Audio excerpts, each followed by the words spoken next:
KTV વિશેષમાં સાબરકાંઠાથી સમાચાર મળ્યા છે કે ગામભોઈ નજીક હિંમતપુર ખાતે નવીન રોડ પર બનાવેલું ડાયવર્ઝન ભારે વરસાદના પાણીથી ધોવાઈ જતા અનેક વાહન ચાલકો અને મુસાફરો રસ્તા વચ્ચે અટવાઈ ગયા હતા।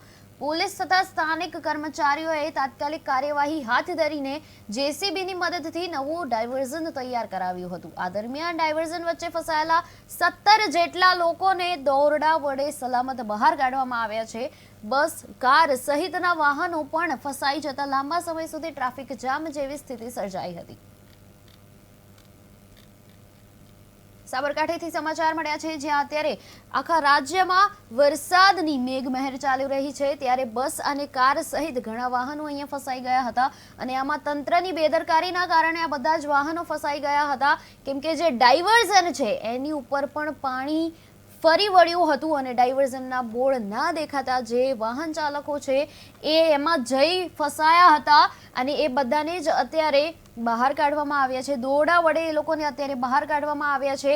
ત્યારે આ મહત્વના સમાચાર સાબરકાંઠાના ગંભોઈ નજીક ડાયવર્ઝન જે છે એના મળી રહ્યા છે કે જે આ વાહન ચાલકો અને મુસાફરો અટવાઈ ગયા હતા આ રસ્તાની વચ્ચે અને ત્યાં અત્યારે જેમ તમે ટીવી સ્ક્રીનમાં જોઈ રહ્યા છો જે જેસીબી મંગાવીને દોરડા વડે એ લોકોને બહાર કાઢવામાં આવ્યા છે અને બધા જ પાઇપોને એ બધું મૂકેલું છે। જ્યાં કામગીરી ચાલુ હતી ત્યાં આવી રીતે ડાયવર્ઝનનું બોર્ડ જે છે એ દેખાયું નહીં, જેના કારણે ડાયવર્ઝન ધોવાઈ ગયું હતું અને રસ્તામાં પાણી દેખાઈ રહ્યું છે અને આ જ રસ્તામાં બસ અને કાર એની સાથે જ ઘણા વાહન ચાલકો ત્યાં ફસાઈ ગયા હતા અને એમાં જે મુસાફરો હતા એ લોકો પણ અટવાઈ ગયા હતા। એ બધાને જ અત્યારે જેસીબી બોલાવીને બહાર કાઢવામાં આવ્યા છે અને આ જે કંઈ પણ કામગીરી છે એ બધી જ ત્યાં અત્યારે પોલીસ હાજર છે। આ બધી જ કામગીરી અત્યારે ત્યાં ચાલી રહી છે।